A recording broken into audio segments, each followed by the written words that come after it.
Hello. Today I'm going to read to you from Blueberries for Sal by Robert McCloskey.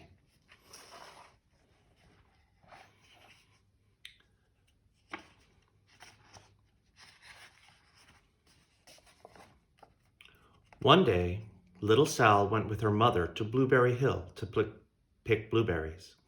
Little Sal brought along her small tin pail, and her mother brought her large tin pail to put berries in. "We will take our berries home and can them," said her mother. "Then we will have food for winter."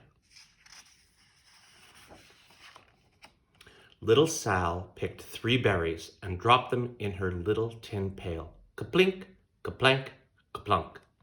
She picked 3 more berries and ate them, and then she picked more berries and dropped 1 in the pail. Kaplunk, and the rest she ate. Then little Sal ate all 4 blueberries out of her pail. Her mother walked slowly through the bushes, picking blueberries as she went and putting them in her pail. Little Sal struggled along behind, picking blueberries and eating every single one. Little Sal hurried ahead and dropped a blueberry in her mother's pail. It didn't sound kaplink because the bottom of the pail was already covered in berries. She reached down inside to get her berry back.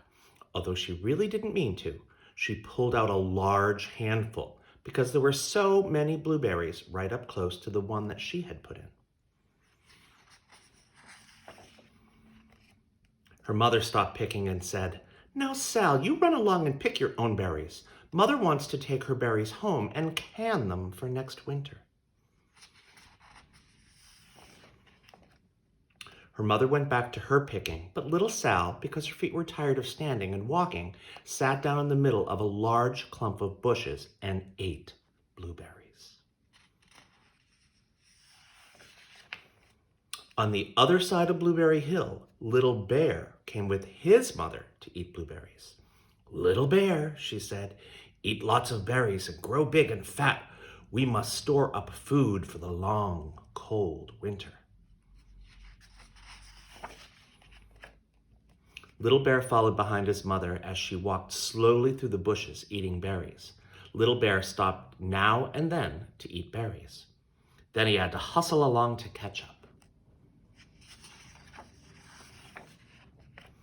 Because his feet were tired of hustling, he picked out a large clump of bushes and sat down right in the middle and ate blueberries. Over on the other side of the hill, little Sal ate all of the berries that she could reach from where she was sitting, and then she started out to find her mother. She heard a noise from around a rock and thought, "That's my mother walking along."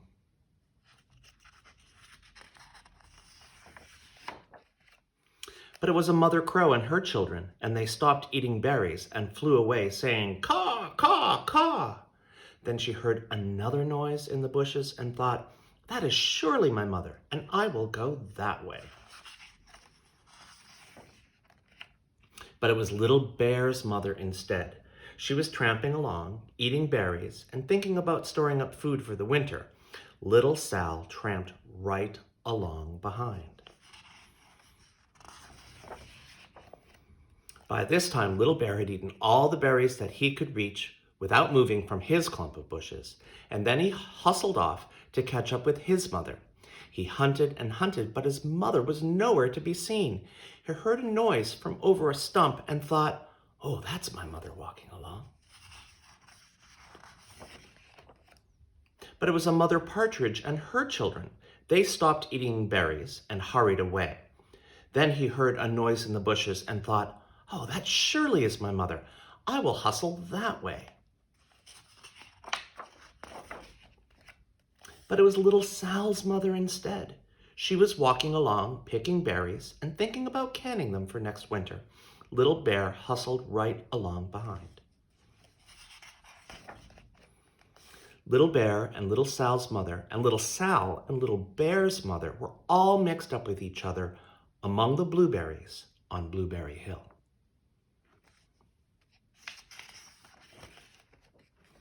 Little Bear's mother heard Sal walking along behind and thought it was Little Bear. And she said, "Little Bear, munch, munch. Eat all you can, gulp, possibly hold, swallow." And little Sal said nothing.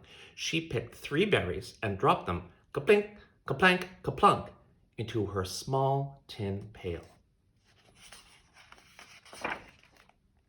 Little Bear's mother turned around to see what on earth could make a noise like kaplunk. "Rumph!" she cried, choking on a mouthful of berries. "This is not my child. Where is Little Bear?" She took one good look and backed away. She was old enough to be shy of people, even a very small person like Little Sal. Then she turned around and walked off very fast to hunt for Little Bear. Little Sal's mother heard Little Bear tramping along behind and thought it was Little Sal. She kept right on picking and thinking about canning blueberries for next winter. Little Bear padded up and peeked into her pail. Of course, he only wanted to taste a few of what was inside, but there were so many and they were so close together that he tasted a tremendous mouthful by mistake. "Now, Sal," said Little Sal's mother without turning around, "you run along and pick your own berries. Mother wants to can these for next winter." Little Bear tasted another tremendous mouthful and almost spilled the entire pail of blueberries. Little Sal's mother turned around and gasped, "Oh, my goodness, you're not Little Sal. Where is my child?" Little Bear just sat munching and swallowing and licking his lips. Little Sal's mother backed away. She was old enough to be shy of bears, even small bears like Little Bear. And then she turned and walked away quickly to look for Little Sal. She hadn't gone very far before she heard a kaplink, kaplank, kaplunk, and she knew just what made that kind of noise. Little Bear's mother had not hunted very long before she heard a hustling sound that stopped now and then to munch and swallow. She knew what made just that kind of noise. Little Bear and his mother went down one side of Blueberry Hill, eating blueberries all the way and full up of food stored for next winter. And Little Sal and her mother went down the other side of Blueberry Hill, picking berries all the way, and drove home with food to can for next winter, a whole pail of blueberries and 3 more besides.